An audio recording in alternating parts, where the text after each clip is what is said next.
The evaluation framework for the domestic and family violence prevention strategy really combines all of the activities that are associated with that strategy and puts them together in a logical sequence so that every player, every actor, every participant in that process can orient themselves within the broader strategy and framework.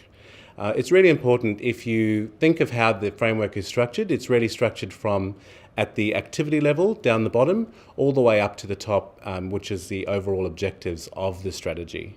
And what the framework does is it steps us through from that very transactional activity level all the way up to how those activities then build into the ultimate end of program outcomes.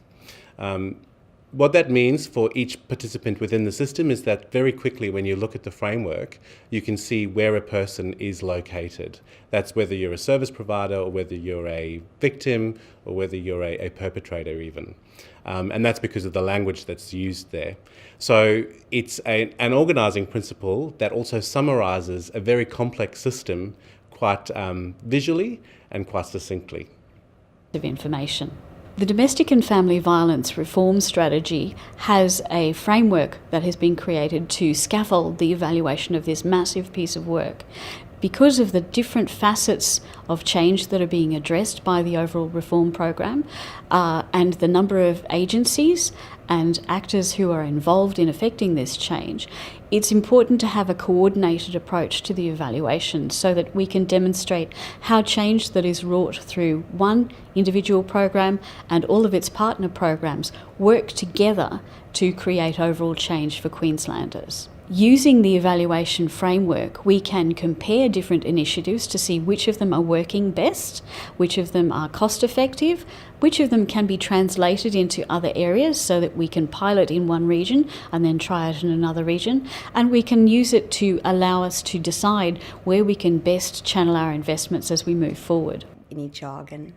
The Domestic and Family Violence Evaluation Strategy sets the parameters to assess and monitor whether the reform program is achieving its desired outcomes. The evaluation framework provides a unified structure that guides the individual initiatives and flagship evaluations to make sure that they align with the overarching evaluation and that the outcomes actually feed up into the evaluation.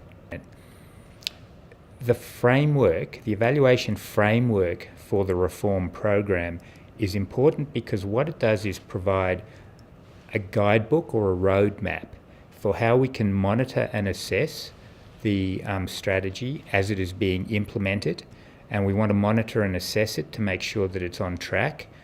We need to understand what we're doing at any given point in time, whether there are likely to be delays or whether there are likely to be problems, but we also need to understand how we're progressing against targets and outcomes.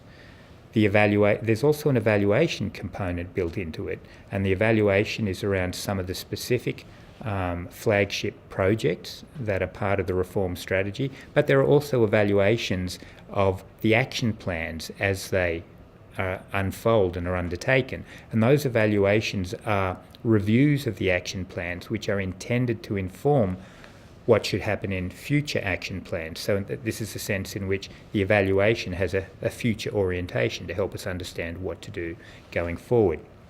The thing about the evaluation framework, as I said, is it's like a guidebook for how we can monitor and assess the strategy as we implement it, and also how we can evaluate elements of it and the strategy overall to understand whether it's working and to inform future practice.